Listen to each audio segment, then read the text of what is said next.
Olá, você que me segue no Rodrigo Silva Arqueologia, estamos de volta aqui, mais uma vez na semana, para o nosso bate-papo sobre teologia, filosofia, história e, por que não, sobre a Palavra de Deus. Eu estou gravando esse vídeo hoje dos Estados Unidos. Aqui está muito frio, por isso que eu estou de blusa, mesmo sabendo que está um calor tremendo no Brasil. Mas em breve estarei voltando aí para o nosso país e eu não podia deixar de mandar aqui o nosso vídeo semanal nesse bate-papo que a gente tem aqui para falar de coisas importantes acerca da religião, da filosofia, da Bíblia e assuntos afins. E hoje eu gostaria de falar sobre essa misteriosa figura, esse monstro famigerado chamado Leviatã. O que é o Leviatã? O que há por detrás dessa figura enigmática? A Bíblia fala do Leviatã? Bom, na verdade, uma das primeiras vezes que eu ouvi sobre o Leviatã nem foi na Bíblia, confesso isso para vocês. Foi quando a gente estudou o livro de Thomas Hobbes, que intitulava-se inclusive O Leviatã. Aliás, deixe-me dizer que esse livro de Hobbes é um dos livros mais importantes do Ocidente. Todo mundo que quer conhecer um pouquinho sobre ciência política ou filosofia da política deveria conhecer o livro de Hobbes. Principalmente nessa época em que o Brasil está tão dividido, tão polarizado por assuntos de política, que infelizmente às vezes tomam mais atenção em círculos cristãos do que assuntos bíblicos. Isso aí me preocupa um pouco, mas deixa isso aqui para uma outra oportunidade. De qualquer maneira, embora eu não ache que nós devamos colocar assuntos políticos acima dos assuntos da fé em grupos cristãos, também não acredito, por outro lado, que a gente não possa jamais fazer qualquer análise política que nos leve a ter uma visão mais consciente da realidade enquanto cidadãos de uma sociedade, tá bem? É por isso que eu faço menção ao livro de Thomas Hobbes aqui, que é leitura obrigatória. O Thomas Hobbes, nesse livro Leviatã, o título é o Leviatã, ele fala que todos nós, seres humanos, temos um monstro, um Leviatã a ser domado. Se não domarmos o Leviatã vai domar a nossa personalidade e, a partir dela, todo o curso da história na esfera na qual nós temos o poder. Pode ser dentro de casa, quando você deixa o Leviatã vir à tona no papel de pai, de mãe, de chefe de família.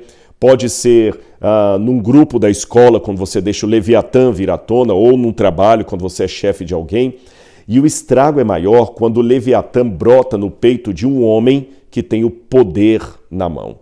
Porque o Thomas Hobbes, ele dizia que nós temos uma natureza que tende para a autodefesa, para a aniquilação do outro em virtude do seu próprio bem-estar. Aliás, fazendo um paralelo, até parece que ele está parafraseando Paulo, quando Paulo falou que nós temos uma natureza carnal que batalha contra a natureza espiritual, a carne contra o espírito.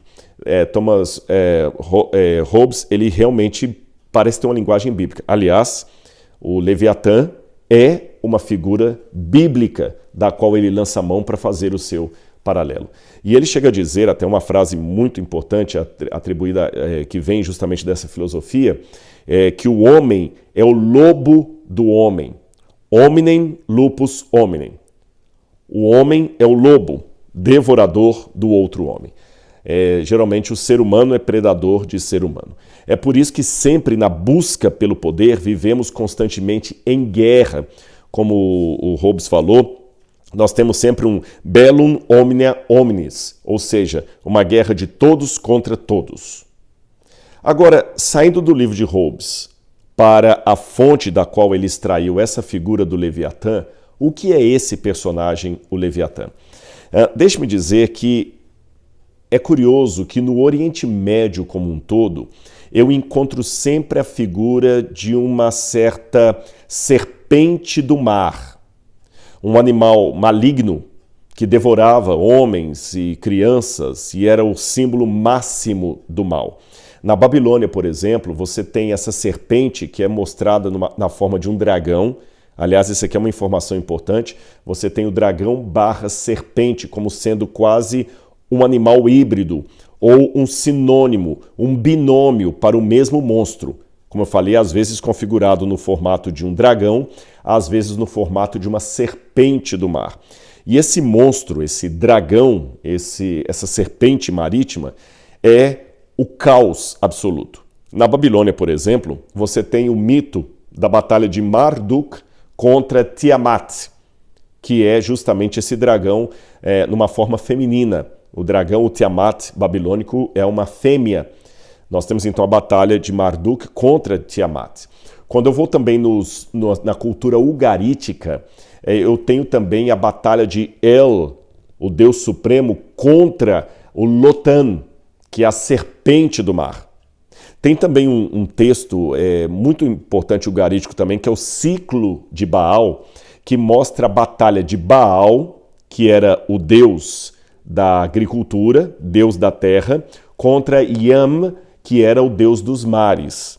E Yam usa nessa batalha contra Baal Lotan, a serpente do mar. Então você vê um deus da terra lutando contra um deus das águas, dos mares, num grande conflito cósmico. Bom, antes de eu continuar a minha comparação aqui, deixe-me dizer para você que a Bíblia não é de maneira alguma uma cópia, um plágio dos mitos pagãos. Não é verdade. A Bíblia foi inspirada por Deus. De acordo com 2 Reis, você vai entender por que eu estou fazendo essa advertência. 2 Reis, capítulo 1, versículo 21, diz assim: porque nunca, jamais, qualquer profecia foi dada por vontade humana. Homens falaram da parte de Deus, movidos pelo Espírito Santo. Tá certo?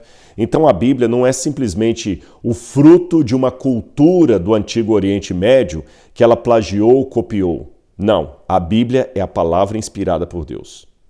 Por outro lado, porém, eu não posso negar que a Bíblia, por ter sido inspirada por Deus dentro de um contexto do Antigo Oriente Médio, a Bíblia, como peça literária, dialogue com as línguas e culturas em redor, às vezes até para desmenti-las.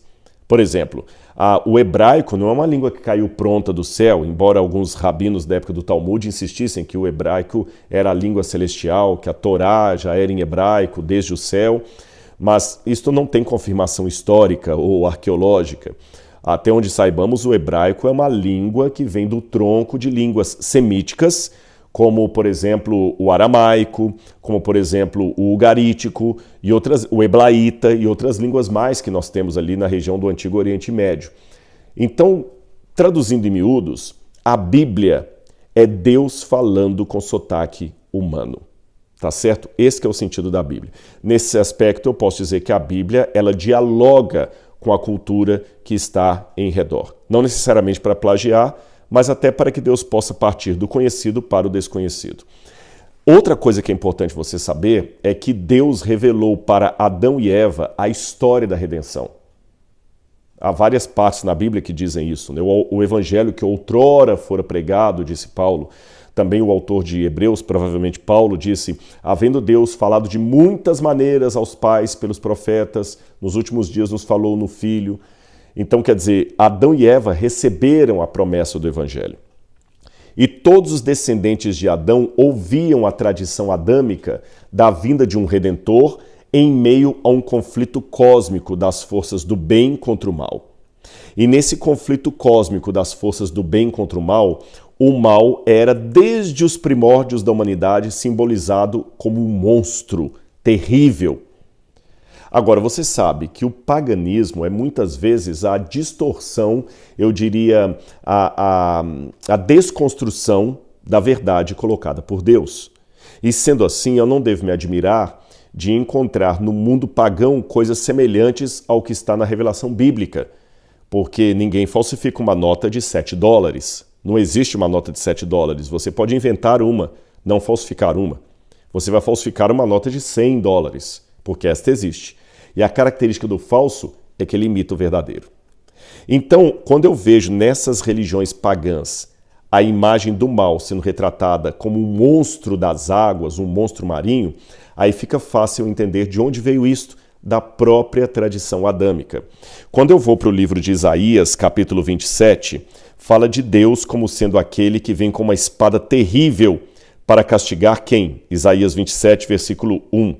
Naquele dia, com a sua espada terrível, grande e forte, o Senhor castigará o Leviatã, a serpente veloz. O Leviatã, a serpente sinuosa, ele matará o monstro que está no mar. A palavra monstro que está aqui em hebraico é a palavra tanim, que significa dragão ou serpente draconiona, croniona, uma serpente em forma de dragão, uma criatura híbrida entre a serpente e o dragão. E o Leviatã representa o caos. Agora, no livro de Isaías, o Leviatã é ao mesmo tempo símbolo de impérios inimigos do povo de Deus. O Leviatã representa a Assíria, a serpente veloz, a Babilônia, e o monstro do mar, ou o dragão do mar, o Egito. Então, muitas vezes na Bíblia, esses monstros são animais mitológicos usados para representar forças do mal que agem na história para perseguir, atacar o povo de Deus e anular a verdade. E essas forças do mal usam impérios, poderes. Por isso que em Daniel capítulo 7 você tem os grandes impérios do mundo retratados como 4 grandes animais, 4 monstros. E o quarto deles é o pior de todos, um monstro, e todos eles surgem da água. Tá bom? Há outras passagens da Bíblia também que falam desses monstros. O livro de Jó também mostra no final Deus guerreando contra o Leviatã e o Behemoth, um monstro do mar e um monstro da terra. Portanto, o Leviatã na Bíblia é apenas um símbolo mitológico para as forças do mal que usam poderes humanos e políticos para perseguir a verdade e o povo de Deus. Agora que você já sabe disso, a pergunta mais importante é: nesse conflito cósmico entre as forças do bem e do mal, de que lado você está? Do Deus verdadeiro ou do Leviatã? Pense bastante nisso, pois a sua salvação depende da resposta que você der. Afinal de contas, no grande conflito entre o bem e o mal, entre a luz e as trevas, não há tréguas. Estar em situação neutra é colocar-se em oposição a Deus.